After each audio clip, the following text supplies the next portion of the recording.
In the darkness of space, silence is never truly silent. Something vast, 7 miles wide, gliding at 130,000 miles per hour, cuts through the void toward our small blue world. Scientists call it 31 Atlas. Others whisper it might not be natural at all. Behind the equations and orbital charts, one question lingers like static in the night. What if someone sent it? For some, it's a warning. For others, a test. A Harvard professor dares to ask whether this might be an alien probe, designed, not born. And as Earth turns unknowingly beneath its path, a handful of astronomers stare into the black, tracing a trajectory that makes too little sense for comfort. It came from behind the sun, from the hidden half of our sky, as though it wanted not to be seen. But that isn't all that haunts this story.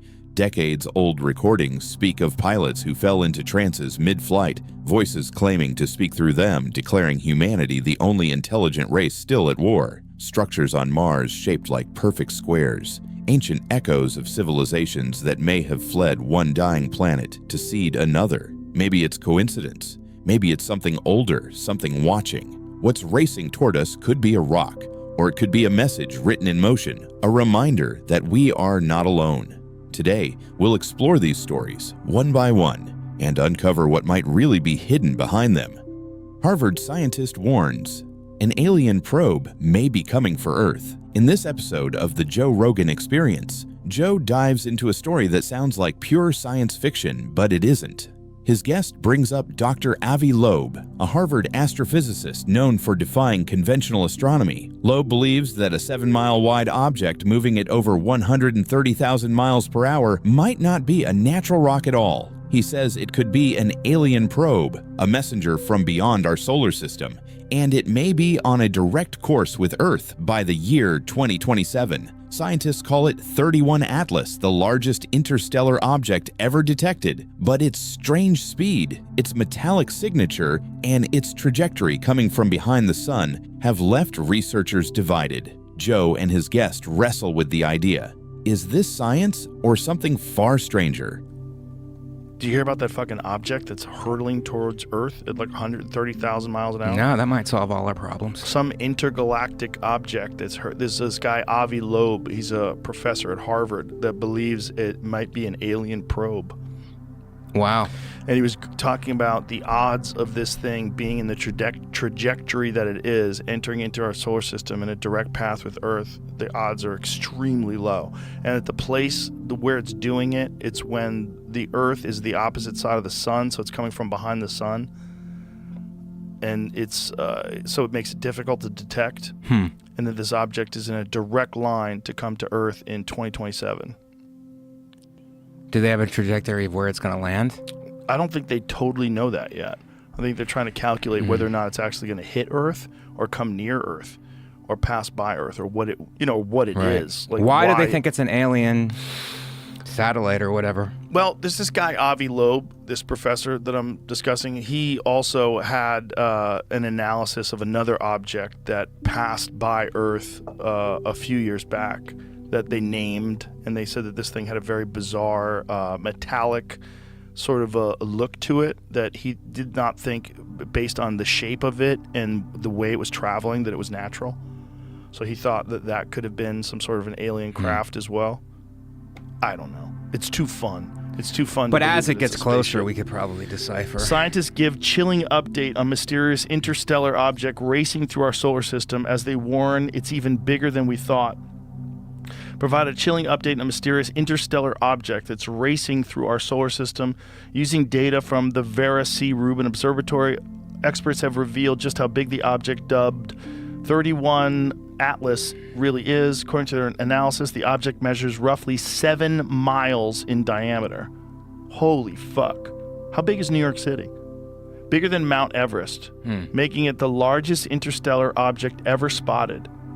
Professor Avi Loeb, theoretical physicist and cosmologist from Harvard University, suggested the object could be an alien spacecraft. However, not everyone is convinced. Chris Lintott, an astronomer at the University of Oxford, told Live Science any suggestion that it's artificial is nonsense on stilts. He added that these claims are an insult to the exciting work going on to understand this object. But Harvard's legit, and Avi Loeb is a legit astronomer. Right. I mean, let's not rule anything out. Yeah. As it gets closer. There's something about it, about the way it's traveling, that it's bizarre. But it doesn't have a trail like a comet does. Right. We can scroll up a little so I can see that. The images of the comet were actually snapped by the Vera C. Rubin before it was officially discovered. However, since it was identified on July 1st, just a little bit ago, scientists have scoured back through data to find out more about the mysterious object. New study published on RXIV, whatever that is. More than 200 researchers have confirmed the likely size of the comet's main body, known as its nucleus. Their analysis suggests the nucleus has a radius of around 3.5 miles. That translates to a diameter or width of about 7 miles. To put that in perspective, bigger than Mount Everest, twice the size of Mount Kilimanjaro. Fuck. Wow. Yeah, so the, how do you say it? Oumuamua, I think. Oumuamua, discovered in 2017. He came on and talked to us about that. Was believed to be around 0.2 miles wide. And comet Borisov, discovered in 2019, was roughly 0.61 kilometer wide. So this thing is fucking huge. Yeah. So, previously speaking to Mail Online, Professor Lowe pointed out that its impressive speed of 130,000 miles per hour as an indication that it might be controlled by aliens. He said it's difficult to imagine a natural process that would favor a plunge towards the inner solar system at 60 kilometers per second, he said. An alternative is that the object targets the inner solar system by some technological design. Oh boy. Oh boy. Well, hopefully they come in peace. Well, that might be the end of the Earth. Maybe that's like, they realize like that's when AI starts to take over and they think it's chaos. So like, that's when it's going to happen. So let's just like launch a 7-mile wide thing into the Earth and just start all over again like the dinosaurs. Well, you're saying it hits and then our AI fights it? No. Or it wipes out. The AI takes over, and it's like, this isn't going to work, so it wipes it out. Just like when the dinosaurs were here, the dinosaurs were too powerful, and they're like, yeah, let's just fucking start from scratch. Maybe that's how they like reset the game. Huh. And then, so humanity is wiped out? Everything's wiped out. Yeah, we start fresh with new organisms, and then they come along and do genetic engineering, just like they did with us and monkeys, and create a new version of humans, but this time it's a little less territorial, a little more inquisitive, a little more interested in innovation, a little less interested in dominating and controlling resources. Because that's what fucked us. Territorial apes get high technology and use territorial behavior to defend and acquire resources, and that creates war. Did you see that fucking dude? There's a dude who, this is a crazy story, Mr. Ballin and Tom Segura was on Mr. Ballin, and Mr. Ballin explained this thing that happened. I forget what year it was. It's in the 70s, I think. Okay, so this Mexican pilot was flying, and in the middle of his flying, he got confused. He didn't know what the fuck happened. He fell asleep, and he woke up and he was over the ocean. And he's like, how did I get over the ocean? This doesn't even make any sense. And the amount of gas that was missing from his plane didn't make any sense that he was able to get this far. And what they're saying, and there's a recording of this, is that this guy went into a trance and was channeling some alien intelligence that was explaining through this guy's voice that the human race is the only intelligent race in the universe that still uses war and still kills people and engages in large-scale conflict and has nuclear weapons, and that they have to stop doing this or that someone's going to step in. It's a crazy story. Play the story. Someone's going to step in? Could we play it? Some of it? I don't know. Just to give credit to Mr. Ballin? I'll try. Well, I have to find that video. Well, everybody should just go to it. If you just tell me how to go to it, I'll just drive people to see it. His Instagram account with Tom, but he's got a really good YouTube channel too, where he goes into all sorts of wild stories like this. Yeah, but this was a great one. And then there's an actual audio recording of this guy saying this. Here, I'll send you the audio recording, Jamie. If you can't find it real quick. I forgot. I sent it to Tom. After I saw Tom on the show, I was like, I go, that's fucking crazy, man. And he's like, dude, wild. And then I sent him this. I said, did you know there's an actual recording that you can listen to of the guy saying this? So if you go like halfway into it, you got it? Oh, you got it. Okay. So a certain distance into it, you hear the guy talking in this very bizarre monotone Spanish. Was there a UFO? Like, why did they show that UFO, that fake UFO? Making a video to watch to keep you interested on YouTube. Oh, keep me interested. I'll be interested anyway. Here it is. Yeah, let me hear it. He is speaking, but he does not know. The equipment is too primitive. This is the only way to convey. Lower that a little. A microphone. The equipment is too primitive. This is the only way to convey their message. After almost an hour, the beings would release the young aviator pilot from his hypnotic state and return control of the plane so that he could receive instructions. And at the same time, he managed to land at the Acapulco airport. Interesting. You know, that's the thing. Like, if there was a unique event where something happened and an alien race did interact with human beings and then never again, no one would believe you, even if it was real. If it was that's the problem with like unique events. We base reality on what we experience and what everybody else experiences on a day-to-day basis. Right. What we have evidence of. But if something happened that was completely unique like that, where they said, like, this is the only way we can communicate. Their equipment is too primitive. Right. We'll just take over this guy's mind and have him say it. Like, who is ever going to believe that? That's the quote translated. Okay, the alien message that spoke through Rafael Pacheco Perez to the air traffic controller.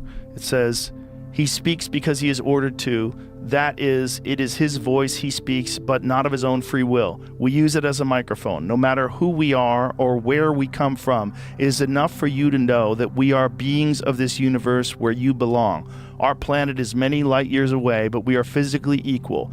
I repeat that all races in the universe are physically equal. You are not alone in the universe, and there are other races that are far away from you, and we are watching you. But he said more than that. What is the full extent of his quote? Because he said something about you're the only race that still engages in warfare. I want to believe it. I want to believe it so bad.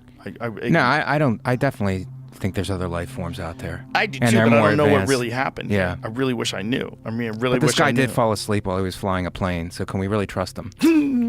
Right, and he did wake up over the ocean. But if he did wake up over the ocean, it doesn't make sense that he got over the ocean, if that's true. Right. Explain that. Like, how did he get there? Yeah. What'd you do? Did you take over the plane, move it with your spaceship? Or why'd you put him over the ocean? So if he crashed, he wouldn't kill anybody? Right. Why'd you do that? Like, what is all this? And what's the thing with the gas being gone? Right. Because I guess they, picked it up and took it. Huh. I don't know. We are watching you. What else does it say? Definite surprise. Issued a certificate stating he was in perfect health and had not consumed any drugs. It ruined his career and he never piloted a plane again. Wow. This is his first solo flight too. Whoa.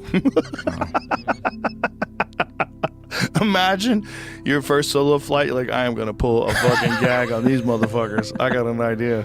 I got some extra gas. That was 1976? Yeah. Wow. No, I don't know if I believe that account, but I do believe that there's other life forms out there. My problem is I want to believe that account. That's always the problem with all these things. I want to believe. I want to believe so bad that I don't think about them rationally sometimes. Yeah, I mean, these stories are all, it's like whether you trust the source or not, but What would the you universe do, is the universe is too big for us to be the only ones here. Oh, for sure. And I don't care that Mars doesn't have any water. Maybe they don't need water. Well, they think Mars used to have a full atmosphere. And do you know that there's structures on Mars that they've observed even recently that look like perfect squares that are huge? Huh. There's this one that I showed to Elon. I go, what is that? Tell me what do you think that is? Like, well, should probably go there and look around. Like, yeah, we should probably go there and look around. And he's like, the guy to do it. But what is, like, he didn't want to say what he Right. thought it was, but I'm looking at him like, do you think this could have been at one point in time a structure? Because it has perfect right angles and it's square and it's huge. Right. They said it's at least hundreds of meters across, but it might be miles across. It's rough estimates, but they know it's large. You ever seen it? Jamie will show it to you. But it's like a literal square. There's a bunch of shit that's weird there. That's like the face on Mars, but I'm not totally convinced about that. But that one's nuts. Like, that's kind of crazy. Didn't that look kind of crazy? It's on the right? Yeah. That's kind of crazy. Yeah. That looks like a fucking square. Oh, yeah, that looks like a foundation. I mean, tell me what the fuck that is. What is that? Right. That does not look normal. Those angles don't look normal at all. That lower left-hand corner, like, what is that? And then the fact that it's roughly a square. I mean, I don't know if it's a square or a rectangle. It seems like it's a little taller than it is wide. Right. But whatever it is, it looks like a fucking structure, man. It's weird. Well, just because we can't exist there doesn't mean other life forms can't exist there. Who Or knows? other life forms used to exist there. Right. Like, imagine if there was, like, if there's life on Earth right now, today, and if Mars at one point in time had a sustainable atmosphere, like millions and millions of years ago, what if there was life on Mars? What if we are the offspring of the life on Mars? What if those fucking guys just realized, like, hey, this place is falling apart. Let's shoot over to Earth and reestablish. Yeah. I mean, that might be why we're so different than every other primate that's here. I never thought about it like that. That might be true. I just think it's so vast and we know so little about everything, it's possible. That's just, I kind of like broaden it that way, where it's like, it's all possible. The universe is infinite and we know very little about it. Yeah, it's totally possible. Yeah. It's just not likely. I mean, it seems, because you haven't seen anything. Like, it's not likely. But we're trying to use our logical brains to figure out. It's like, could this be possible? It's like, there's so much we don't know, and we have such a limited scope with our human minds to even comprehend stuff. So it's like, I don't know. What's true is that 31 Atlas is real. Detected in July of 2024 by the Vera C. Rubin Observatory. It's an enormous interstellar comet estimated at 7 miles wide, nearly the height of Mount Everest. It's racing through our solar system at 130,000 miles per hour, faster than almost any known comet of its size. But here's the twist. Despite its eerie speed and size, no credible evidence suggests it's an alien craft. Harvard's Avi Loeb, who previously claimed that the 2017 interstellar object Oumuamua might have been artificial, believes such anomalies deserve open-minded study. Yet most astronomers, from Oxford to NASA, say his interpretation stretches far beyond the data. They argue that Oumuamua's motion and brightness could be explained by hydrogen outgassing, not alien engineering. The same likely applies to 31 Atlas, a massive comet breaking apart, catching sunlight in strange ways, not a probe under intelligent control. Still, Loeb's theory taps into a haunting truth. Humanity has only glimpsed a fraction of what crosses the dark ocean of space. If something truly artificial ever entered our system, it might look ordinary at first, just another dot on a telescope feed. And as Earth waits for 31 Atlas to pass, the question lingers in the dark. What if the next one isn't a comet at all? Did the ancient Egyptians possess forbidden cosmic knowledge? In this conversation, Joe Rogan and his guest drift into the mysteries of the ancient world, the kind of questions that haunt archaeologists and dreamers alike. A simple pendant shaped like the Egyptian god, Horus sparks a deeper discussion. Did the ancient Egyptians know something about consciousness and the cosmos that modern science is only beginning to rediscover? They talk about the pineal gland, the so-called third eye, and how the eye of Horus mirrors its shape almost perfectly. From there, the talk grows bigger. Hidden chambers beneath the pyramids, civilizations that may have vanished tens of thousands of years ago, and the idea that humanity might be far older and far stranger than we've been told. They got you under that eye of Sauron. They're trying to find all your flaws, and everybody's got them. That's why I got this little bird right here. It tells What is me that? It tells me all the secrets. What is that bird? I didn't know what this was when I bought it, right? This is Horus, right? Oh, wow. And I found it in this place, this found items place about 10 years ago, and I just liked it. Actually, I thought it was native, right? I didn't realize it was like Egyptian, and I've always liked this one because it felt like it was a little bit of both. And I didn't know anything about it at first, but the reason I never take it off anymore is like when I started reading about like what it meant to the Egyptians was that it meant like safe passage as you journey through this world and get ready to go on to the next one. You know what I mean? And protect you against evil, protect you and for health and happiness. They called it initiation, so it makes a lot of people tie it to stupid shit like Illuminati and all that kind of stuff. But I mean, it's just a Thunderbird. Well, the Eye of Horus is essentially the pineal gland, where the seat of the soul, where the brain produces dimethyltryptamine.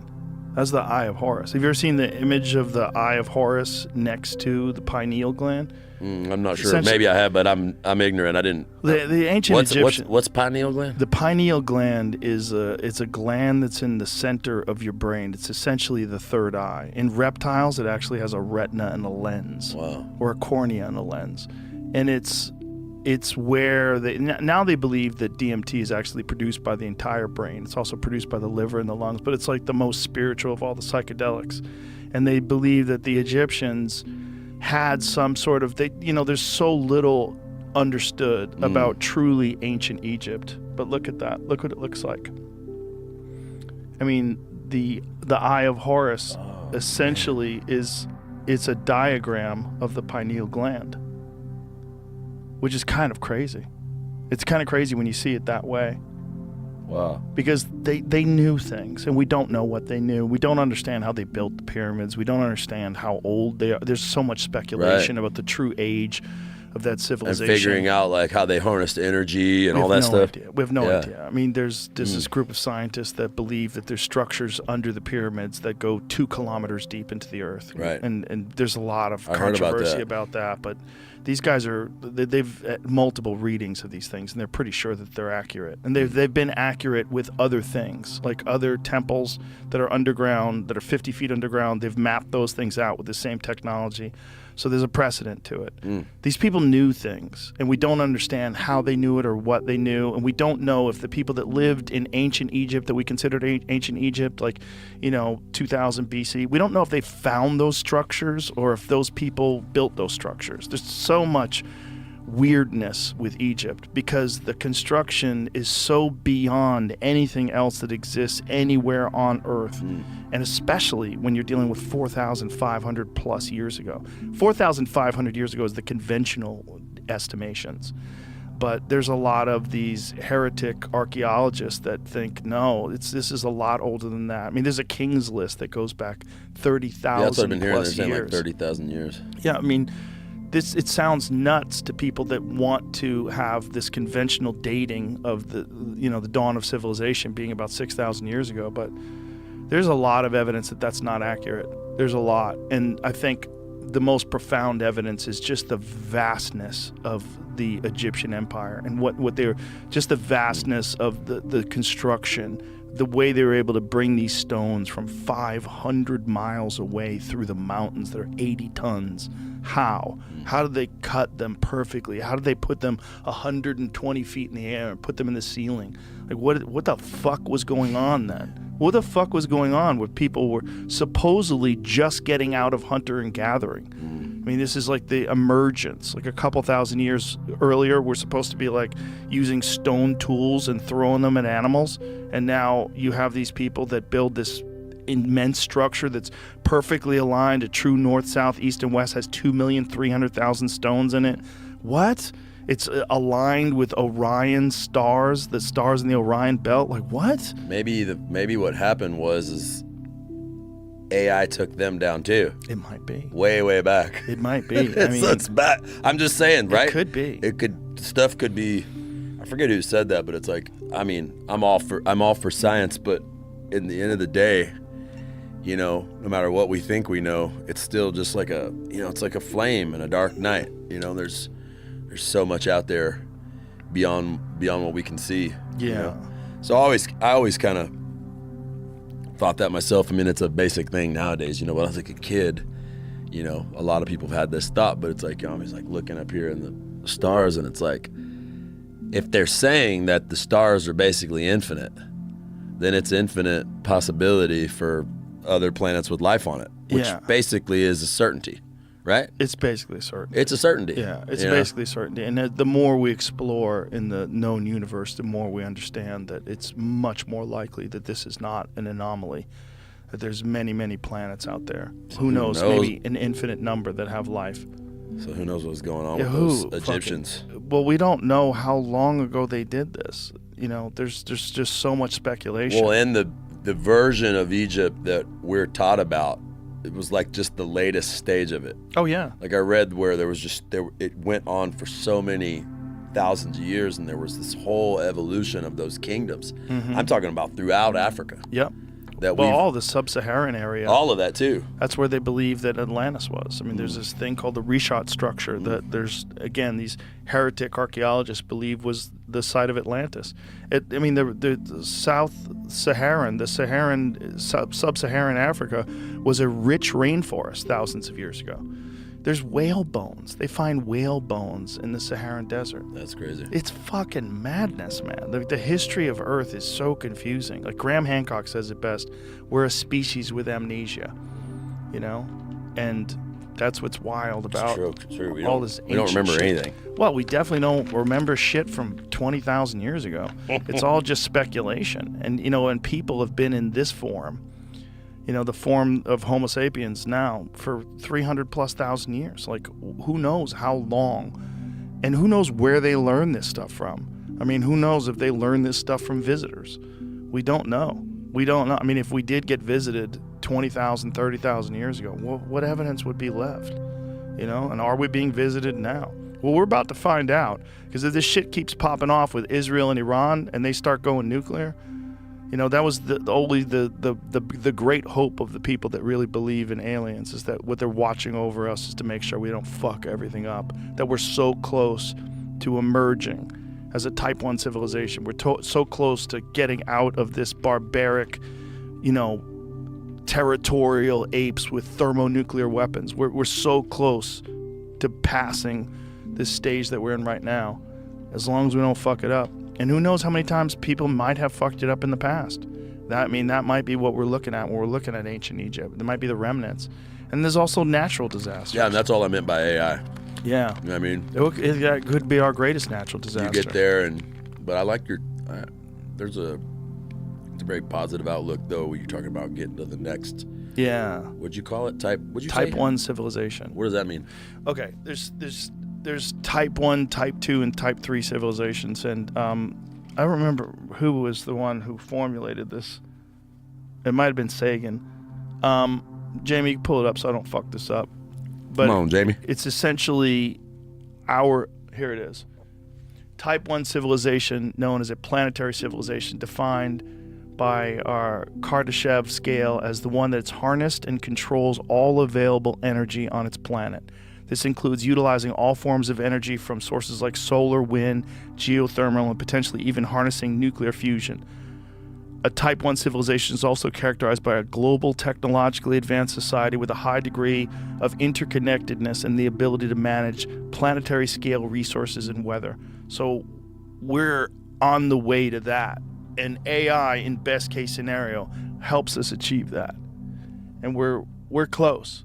We're probably a lot closer to that than we think. Type 2 civilization is stellar, meaning we populate other planets. Type 3 is galactic. We populate the cosmos, and we explore the cosmos. Wow. We're on our way to that. And it's inevitable. If we used to live in caves and now, you know, we fly in hypersonic jets, this is what's coming. And it's whether or not we fuck it up along the way. Beam me up, man. The connection between the Eye of Horus and the pineal gland is one of those myths that dances between symbolism and science. Anatomically, the shapes are similar, but there's no proof that ancient Egyptians understood neuroanatomy the way we do today. What they did understand was symbolic consciousness. Horus's eye represented awakening, protection, and the ability to see beyond the physical world, ideas that align with spiritual insight rather than literal brain diagrams. Modern imaging does confirm that the pineal gland releases trace amounts of dimethyltryptamine, DMT, a compound linked to dream states and mystical experiences, but it's found throughout the body, not in the brain alone, and there's no evidence the Egyptians chemically induced it. Still, their obsession with light, geometry, and cosmic alignment hints at a civilization guided by principles that blur science and spirituality. As for the pyramids, modern archaeology shows they were constructed around 4,500 years ago during Egypt's 4th dynasty. The blocks, some weighing over 80 tons, were likely moved using sledges, ramps, and teams of skilled workers, not alien technology. Yet the precision, their perfect alignment to true north and to Orion's belt, continues to fuel debate. Even today, scanning projects reveal cavities deep beneath the Great Pyramid, suggesting there are still secrets left to uncover. But perhaps the most haunting part of this discussion is not what the Egyptians built. It's what they remembered. As Graham Hancock once said, "We are a species with amnesia." Maybe the question isn't how advanced Egypt was, but how many civilizations came before, only to vanish beneath sand and sea. And if Rogan is right, that we are now approaching a Type 1 civilization able to harness the full energy of our planet, then the story of ancient Egypt may be more than history. It may be a mirror showing us what happens when knowledge outpaces wisdom, and when the light of a great civilization burns too bright, too fast. Scientists plan to resurrect the woolly mammoth, and more. In this episode, Joe Rogan sits down with a scientist whose work sounds like something out of a Michael Crichton novel. Their goal isn't just to study extinct animals, it's to bring them back. The woolly mammoth, the Tasmanian tiger, even the dodo. Using preserved DNA and advanced gene editing, researchers are racing to reintroduce species that vanished thousands of years ago. But the question lingers beneath the excitement. Should we do it? Because in the long shadows of extinction, science might be playing God again. What other animals are you going to bring back? Well, What's the plan? What's the plan, Beth? well, we have announced, obviously, the mammoth, and the thylacine, that's the Tasmanian tiger, and the dodo, which is my favorite. See my dodo. Oh, that's cool. But we have DNA from lots of different animals, so, you never know. So, but is there like so you've announced the woolly mammoth, That's right. and where will that be? Where are we going to put mammoths? Yeah. Are you going to reintroduce them into areas? Eventually, that is the goal, to have animals that live in wild habitats. But this will be a But very not long process. Direwolves. No, we won't be reintroducing direwolves. Okay, so not predators, but you would consider... Well, not direwolves. Oh, so you weren't joking about the cheetah? Well, I mean, we don't currently have any plans to bring cheetahs or saber-toothed cats back to life. But you might. I don't like how you said that. But if you did that, like, that would be where it would get sketchy. If you reintroduce an animal that can run 60 miles an hour to the plains, those poor antelopes who've been like living it up, because they evolved, you know that, pronghorn antelopes, the reason why they're so fast, they evolved to get away from these cheetahs that don't exist anymore. Yeah. It's true. But we know also from looking at the cheetahs that we have that they didn't only eat pronghorns. They were eating lots of things in their habitat. We Because found pronghorns are fast. they had to eat something else, otherwise they would die, right? They had to eat some slow stuff because the pronghorns are like, let's get out of here. Yeah. I mean, for every species, there will be different work that has to be done to figure out whether and where is a good idea to reintroduce them. And for each of the species that we're working with, we have councils that we've put together in the part of the world where we would bring them back together to have conversations about where they should go, whether they should go, how many there should be, and who is willing to be the long-term stewards for these animals. Now, I know that they've talked about releasing woolly mammoths if they ever do make them in Siberia, right? Well, right now we're not focusing on Russia because issues. Obviously. Right. So probably it would be somewhere in North America. Maybe that's why Trump wants Greenland. For mammoths. Be a good Isn't place Greenland to put filled them. with ice? I mean, mammoths really need a lot of The lush, vegetation. Yeah. So I think maybe right. not. Yeah. That's right. But there's plenty of space in Alaska, right? Or northern Canada, or Oh, even around the boy. plains. I mean, mammoths lived through warm periods and cold periods. Right. Obviously, they're cold adapted because they're big and furry. but- Alaska would be the move, right? Because it's like the size of 1/3 of the United States, and they lived there, Right. and Right.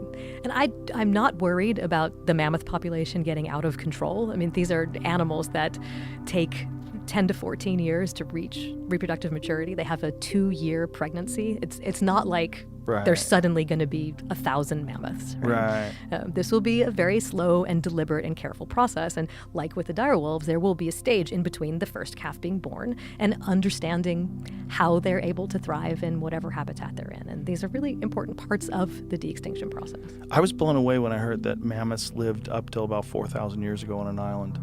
Yes, Wrangel Island off the coast of Siberia, but now maybe even in mainland North America based on that environmental DNA data. Isn't that crazy? That's crazy. Yeah. That's Well, crazy. well, I did the a really- horses for 4,000 years, right? In that data, Horses but it was, and mammoths, That was yeah. 4,000 years old too. Yeah. Wow. Right, because we're not going to find the last fossils of something. Right, of course, because Right. fossils are so difficult to make. Right. Most of the things don't leave fossils when they die. That's right. Like, what percentage of the entire fossil record, bad word to use there, but in record of animals have been fossilized? It's really hard to know, right? And because the taphonomy, which means like how things are going to preserve, differs so much depending on where you are in the world. Like when things die in Alaska and you have this glacial silt that preserves things really quickly, we're probably finding a lot of things, right? But we've never found woolly rhinos in North America. So the hypothesis is they never made it across. There was a when the sea level was lower, the Bering Strait was not a sea level. And instead they called Beringia. It was a land bridge. Right. And animals walked across that land bridge, including people walked across the land bridge to come into Which North brings America. me to the short-faced bear.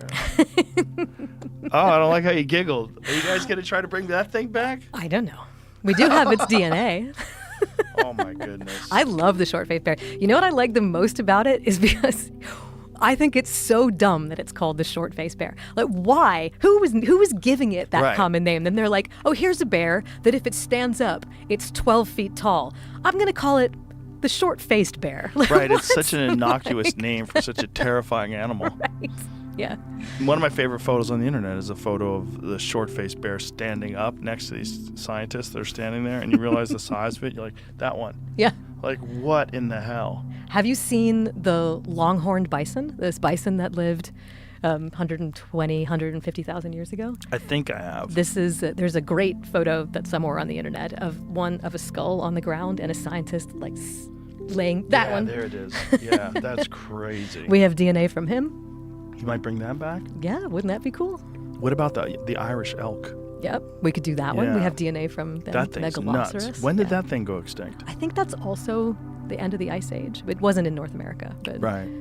yeah, super cool. That thing's nuts. Yeah. It's like a moose/elk I love it. looking thing. There were also camels in North America. There was a camel called Yeah. Camelops. That was pretty cool. Yeah. And a giant beaver, like a 5-foot tall beaver, which, Oh, that's right. I forgot about the giant beaver. Beavers scare me. especially a 5-foot beaver. A 5-foot beaver. Think about what a little beaver could do with its teeth. They People chew- have found logs that have been chewed on by this thing. Like, just imagine. Did that die out in the Ice Age as Yes. well? Yeah. So that's like 65% of all the megafauna in North America, right? So many big things. So we lost so many big things. Thomas Jefferson thought he had discovered a giant lion, but it was a turns out sloth. it was a sloth. Yeah. Giant sloth. It's There were named just after the multiple different bones? species of It's giant named sloths. after him, Megalonyx jeffersoni.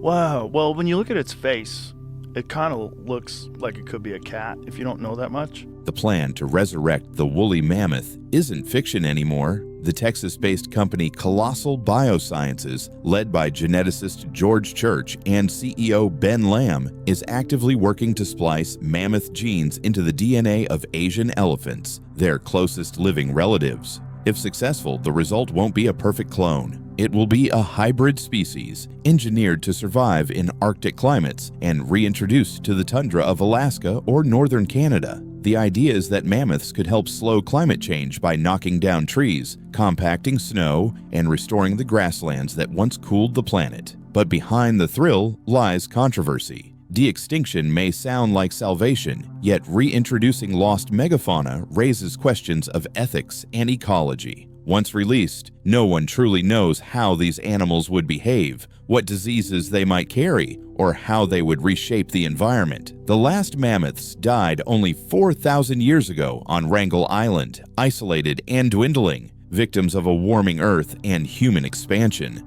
Now humanity stands ready to undo that final extinction. Scientists already hold DNA from other Ice Age giants, the short-faced bear, the Irish elk, even the giant beaver that once roamed North America. Each sequence is a doorway to the past and a temptation to open it. If the mammoth walks again, it will mark the first time humans have reversed extinction on a planetary scale. The boundary between creation and resurrection will blur forever. And maybe that's the real question Joe Rogan's conversation hints at.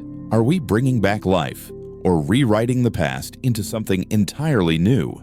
Crop circles, the unsolved enigma beneath our skies. In this episode, Joe Rogan and his guest wrestle with one of the strangest modern mysteries, the phenomenon of crop circles. Perfect geometric patterns carved overnight into wheat fields, some spanning the size of football stadiums. For decades, they've been dismissed as pranks, bored men with boards and ropes. But others believe the evidence runs deeper, from unexplained magnetic fields to microscopic metallic spheres scattered in the soil. This conversation explores what might be human art and what might not be human at all. And just when the mystery begins to make sense, the story turns darker, with whispers of military interference, disinformation campaigns, and scientists silenced for digging too deep. And I also want to find the other side, so that what we're left with is some truth. And not all stories can be fully debunked. And I've had my mind flipped a couple of times. You know, crop circles, hollow moons, some really crazy shit have flipped me around. Crop circles is a weird one. So weird. It's a weird one because when I first saw them, I'm like, what is that? And then I saw that these guys were doing them with boards and string. I was like, oh, it's just people being silly. And then I watched a whole documentary about how the energy that bent these things over caused these nodes to explode as if they had been cooked in a microwave. Correct. I'm like, what? And then you find out that the actual stalks are woven together. Correct. It's not that they're pressed down, they're woven together. And that these are complex geometric designs that would have taken people weeks to map out.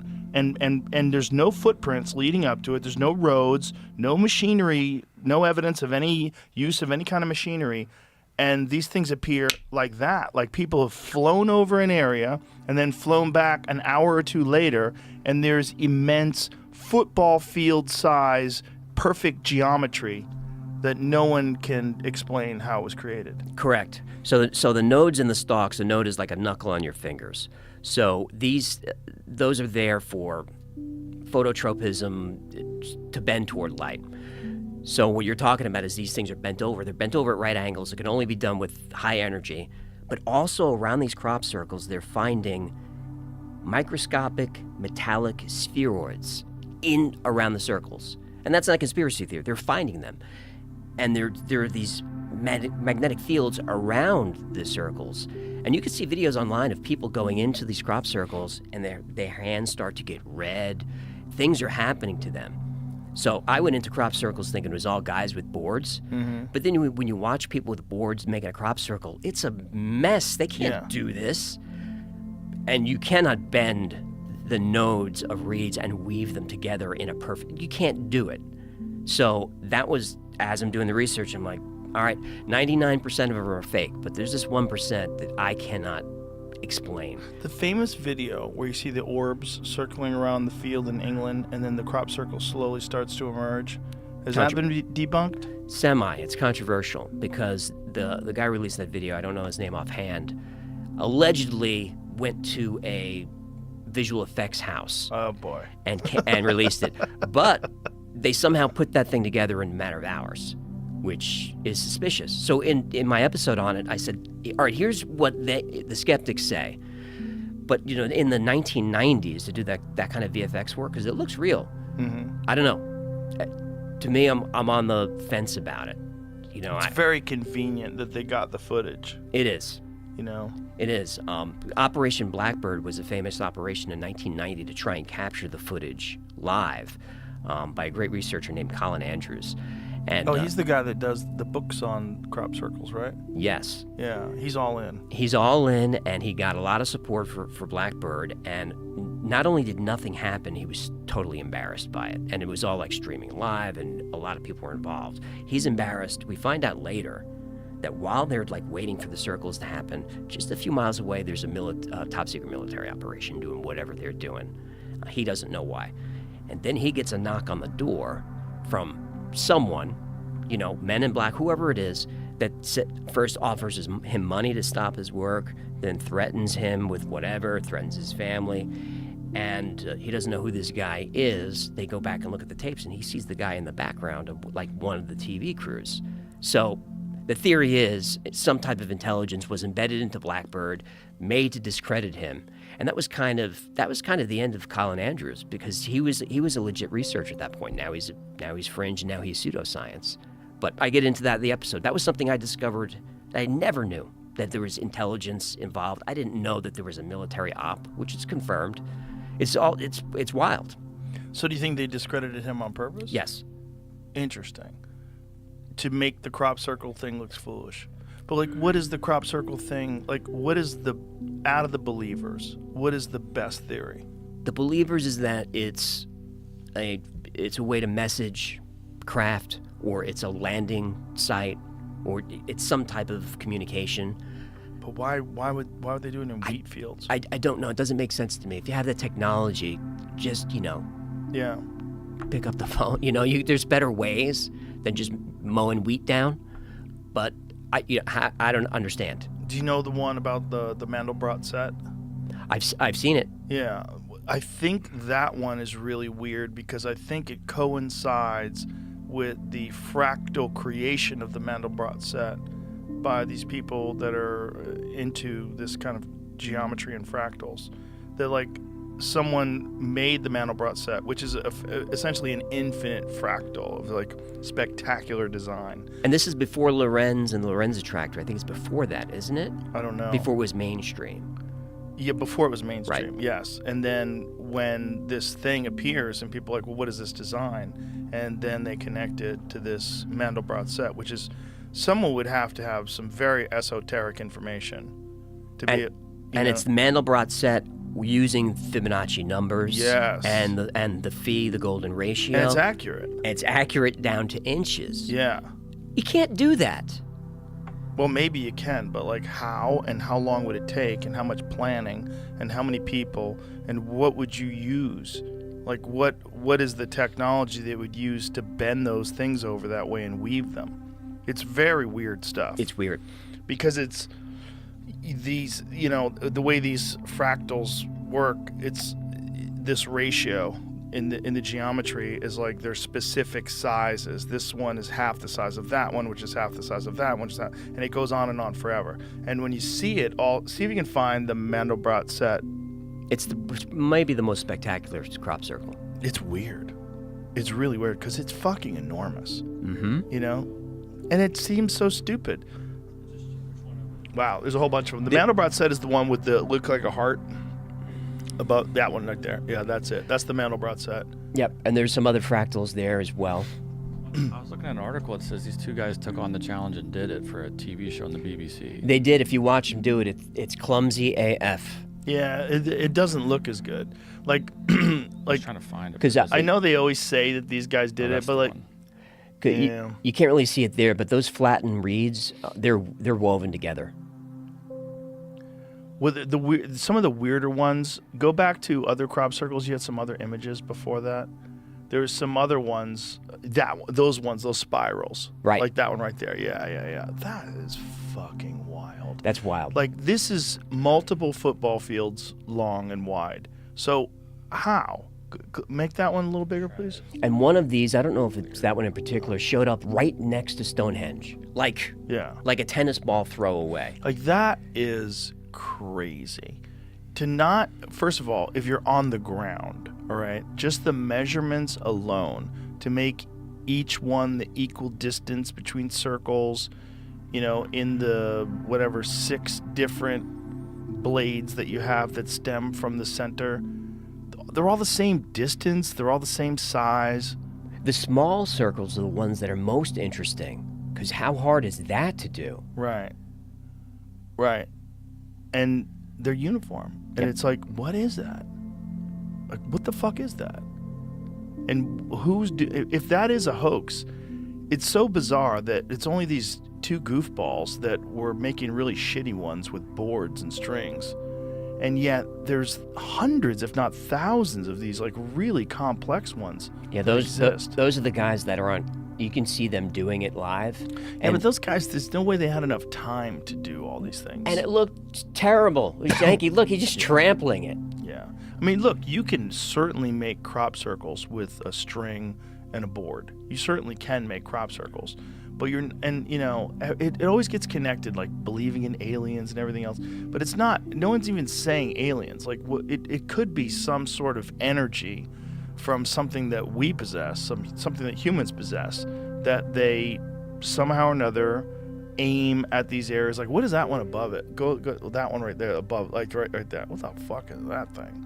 Look at that. They are in the same count. 80% of them come from the same county in England. Which is also weird. Now, people will correct me in the comments, but I believe that middle piece of geometry is a hypercube, isn't it? Isn't that a four-dimensional cube? I don't know. A tesseract? It does look like it, but... Like, what the fuck? How long would that take? That seems like that would take a long time to do. Stonehenge is under constant surveillance, and circles show up overnight. Very weird stuff. There's an interesting conspiracy what the fuck, dude? To crop circles that we can get into later. Wiltshire has the most crop circles in England. Yes. And it's mostly in England, too, which is also weird. And mostly in Wiltshire. Man, is there some sort of a theory by the kooks? Ley lines. Ley lines. That they're happening on these segments of energy that intersect. What is that black and white one, Jamie? Click on that one. It's just a... No. Sorry. That one. What the fuck is that? Wow. Wow, on a mountain. Crazy. That could be in sand, I think. Those are like sand dunes. Is that what that is? Circle 16. That's crazy. Well, I've never seen that one. It's wild. I mean, just the amount of time that it would take to do these things. So, ley lines. So this is the theory? That's a theory. Have you heard about ley lines? Kind of. It's this alleged grid of energy that circles the Earth, and almost like how magnetic fields work. And these energy lines have intersection points, and on these intersection points are things like Stonehenge, Giza. Whoa. It's in snow on a mountain in France. Wow. Whoa. Where are the tracks in? What? Okay, what the fuck is that? So this is no footprints, no tracks. Footprints right here. Yeah, but that Where? could be Right That here. could be the people that discovered it. Right. Though. Oh, there's a guy that did it, though. Oh, They're the guy- not- oh, it's guy- an artist an that eye- did this. the This guy isn't, actually these aren't did crop it. circles. This is an artist doing it. That's I kind of what see. I was trying to say. Fucking incredible. An artist did that? Yeah, it has the guy's name on that first picture we had here. Amazing. Simon Beck. So the artist angle is a conspiracy angle. There's a man named John Lundberg, who was part of a group called CircleMakers.org, which is an art project and also a sociology experiment. And he would make fake crop circles to see how people would react. Years later, Lundberg and some associates created a documentary called Mirage Men, which is an excellent documentary. And it's mostly about Richard Doty and his disinformation campaign on behalf of the Air Force to discredit the UFO community. Drove Paul Benowitz nuts. Bill Moore, who's the guy who essentially brought Roswell out to the public. Bill Moore was taking payments and being fed information from Doty to muddy the waters in the UFO community. He finally came clean in '89, was booed off the stage at MUFON, and everything just unraveled. So it's all disinfo. They booed him off the stage? Because he finally said, look, I've been working with the government. A lot of the stuff I've been saying, they told me to say. Majestic 12, all this stuff was coming from Doty, and they didn't want to hear it. And his career was basically over that day. Wow. Bill Moore, there was no Roswell story before his book, and that was Doty. So the documentary about Doty was directed and put together by Lundberg and his associates. Lundberg was one of the original circle makers that would make these fake crop circles to see how people would react. I just thought it was an interesting connection. But it's interesting because clearly some people are making these. But, like, what was the origins of it? Because I'm sure you've seen that image from the newspaper of the devil with a scythe. You know what I mean? And they're talking about crop circles like back in like the 17 and 1800s. 1678. Yeah, 1600s. Wow. First crop circle ever reported was in 1678. According to the story, farmer and a crop mower were arguing about the cost of harvesting the farmer's oat field. The farmer was furious at the mower's price and stormed off, swearing that the devil himself should harvest the crop. That night, a dazzling light lit up the oat field, and in the morning, the farmer discovered perfectly round circles in his crops. He was so frightened by the circles, which he thought could only have been so neatly mowed by the devil or some infernal spirit, that he abandoned any attempt to harvest the field. That's a little sketchy. You're scared of circles. Come on, pussy. Really, though? If there were crop circles in my backyard, I would be a little nervous. I would be curious. It's not terrifying, right? They're not something that would scare me away from harvesting my crop.